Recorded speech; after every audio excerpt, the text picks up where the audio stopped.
pessoal, meu nome é William Rodrigues e essa é uma aula sobre Revolução Russa. Vem comigo!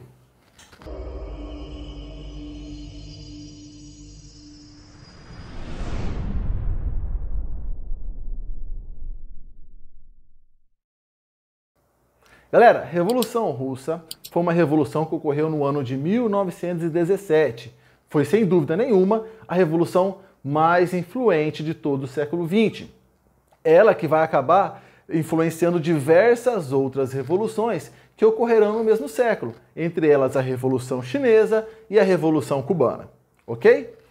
Primeiro, pessoal, para vocês entenderem a Revolução Russa, é necessário entender os sistemas políticos e econômicos, as ideologias que estarão em conflito dentro desta revolução. Eu tenho de um lado o capitalismo e eu tenho do outro lado o socialismo e o comunismo. Para vocês entenderem, eu vou falar de forma bem geral, bem simples, bem rápida, para ficar bem claro para vocês. De maneira geral, o capitalismo é um sistema econômico que surgiu ali pelos fins da Idade Média e chegou ao seu auge durante as revoluções industriais, que tem como base principal a propriedade privada dos meios de produção. Uma fábrica tem um dono, quem não tem fábrica trabalha para ele. Do outro lado, eu tenho o socialismo.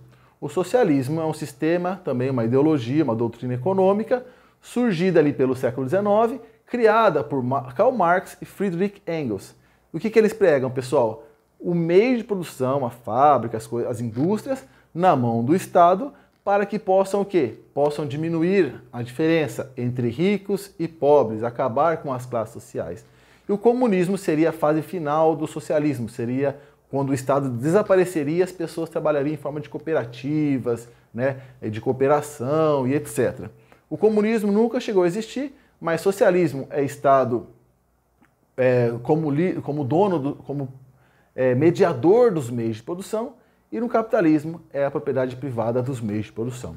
Ok? O fato é, essas duas ideologias vão começar ali o século XIX o século XX em rota de colisão e vai levar lá pela segunda metade do século XX a Guerra Fria. A Guerra Fria, onde vai colocar dois blocos antagônicos lutando pela liderança mundial. Mas no caso, o primeiro passo ele vai vir aqui. Ele vai vir da Revolução Russa, ok? Vamos entender rapidinho aqui como era a Rússia, como foi a Revolução Russa e o processo, ok? Primeiro, pessoal, como era a Rússia pré-revolucionária? Sem dúvida nenhuma, pessoal, era um dos países mais atrasados de toda a Europa, tinha uma economia extremamente agrária, né, baseada na agricultura, e ainda existia na Rússia resquícios de servidão. Servidão era o sistema de trabalho da Idade Média. E ainda existia pedaços na Rússia, regiões na Rússia, onde esse tipo de trabalho ainda existia, de tão atrasado que era a economia russa. E no contexto político, a liderança era pelo czarismo, né? Era um absolutismo. Czar nada mais é do que César, né? Em russo, César, imperador. Então o czar nada mais é do que o imperador russo. Então, eu tenho uma economia atrasada e uma monarquia absolutista. Isso no contexto pré-revolucionário, ok? Galera, lá pelo fim do século XIX, o czar Nicolau II assume o poder e o Nicolau decide o quê? Modernizar a Rússia. Graças a investimentos externos, graças a financiamento de bancos estrangeiros, o czar Nicolau II constrói ferrovias e indústrias. Mal sabia ele que neste momento ele estava ali criando seus próprios coveiros, porque essa pequena classe operária surgida dessas primeiras modernizações da Rússia é que vão acabar derrubando o governo de Nicolau II. Tá ok? Continuando aqui, pessoal. Dentro desse contexto, surge ali um partido de extrema importância para a história da Revolução Russa, que é o Partido Social Democrata Russo. Esse Partido Social Democrata Russo, ele queria se tornar uma espécie de líder, de vanguarda da classe operária russa.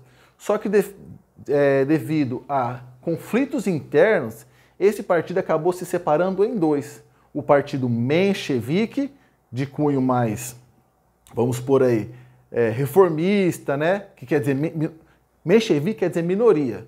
Eles eram mais pacifistas, eleições, defendiam reformas. E do outro lado tem os bolcheviques, que eram os mais radicais, defendiam a revolução armada.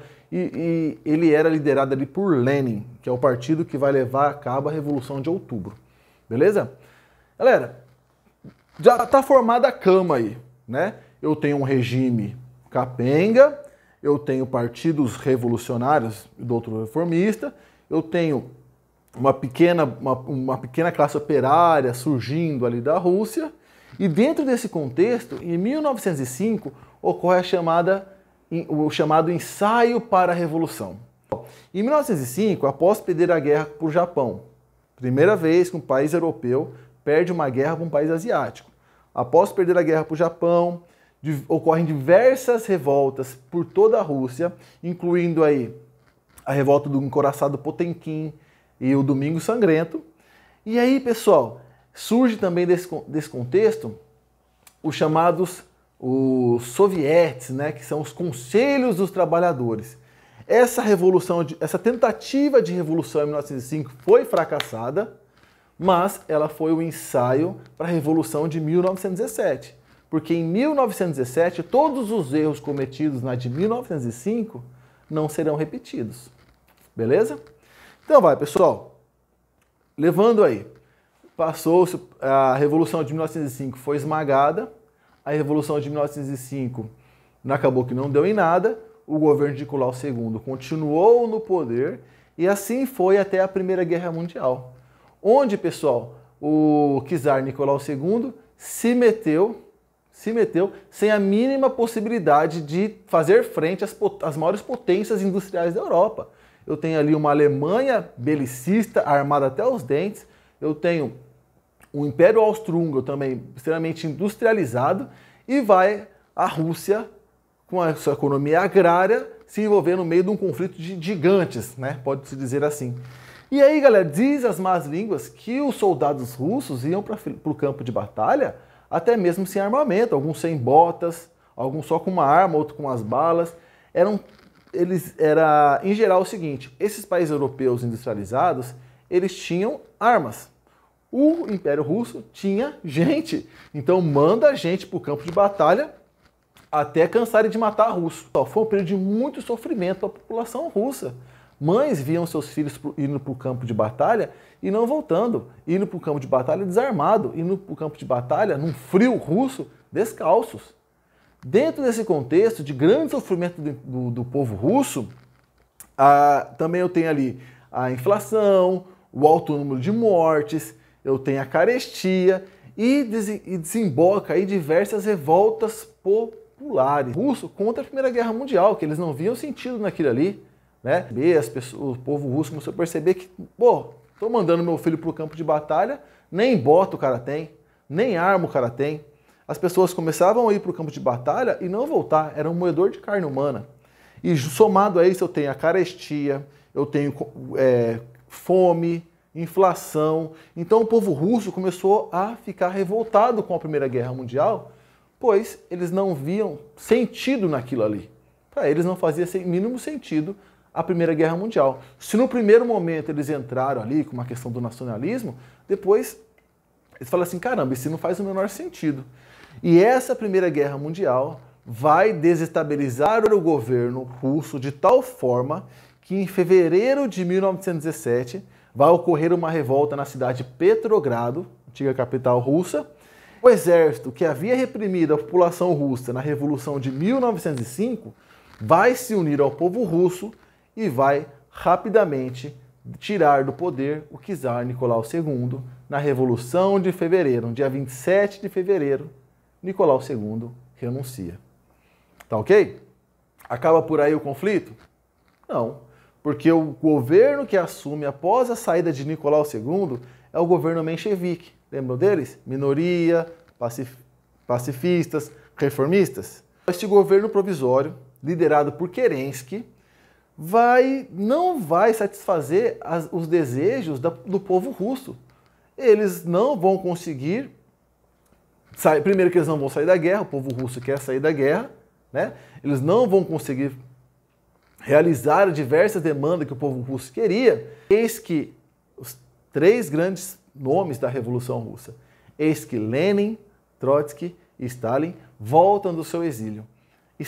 O Lenin, aliás, chega em abril, né, com um lema, trazendo-se debaixo dos braços, o seu lema paz, pão e terra.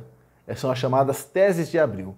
O povo russo percebe naquele lema ali tudo isso que eles querem.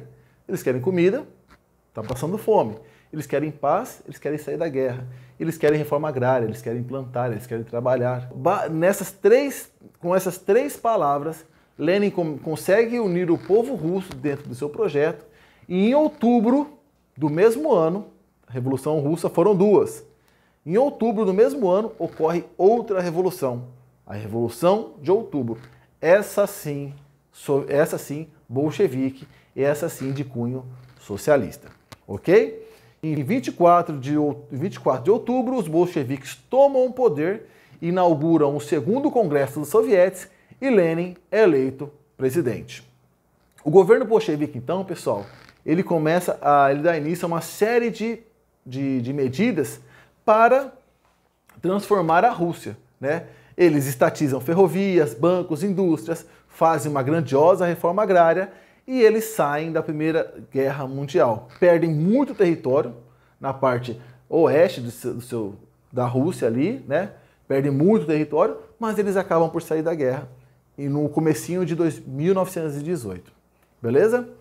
Pessoal, infelizmente, assim que eles saem da Primeira Guerra Mundial, eles entram numa violentíssima guerra civil que vai de 1918 a 1921. Porque eu tenho os bolcheviques no poder, né, os socialistas, e eu tenho do outro lado aqueles que não querem os bolcheviques no poder. É um grupo, são potências estrangeiras, são grupos czaristas, vários grupos reacionários, do chamado Exército Branco, vão lutar contra os socialistas do Exército Vermelho. E aí, pessoal, é uma violência sem tamanha de ambos os lados. A Revolução Russa vai degringolar numa guerra civil violentíssima, pessoal, violentíssima. Dentro desse contexto, o Exército Vermelho vai acabar vencendo a Guerra Civil Russa graças à liderança de Leon Trotsky. Durante esse período de implantação do socialismo na Rússia, ocorreram 2 reformas econômicas. A primeira é chamada de comunismo de guerra, que vai de 1918 a 1921. É um período ali que eu tenho que estruturar a minha economia para vencer a guerra civil, ok? E após isso eu tenho a NEP, a nova política econômica. Rússia arrasada, Rússia destruída, eu preciso o que agora? Reconstruir a Rússia. Então ele possibilita o quê? Algumas questões, dinheiro estrangeiro, propriedade privada dentro da Rússia para se reorganizar, para reorganizar a economia russa. Beleza? E para finalizar aqui, pessoal, eu tenho o seguinte. Finalmente, em 1922, é criada a União das Repúblicas Socialistas Soviéticas. Surge a famosa União Soviética. 2 anos depois, em 24, Stalin morre devido a um AVC e aí vai começar uma disputa pelo poder.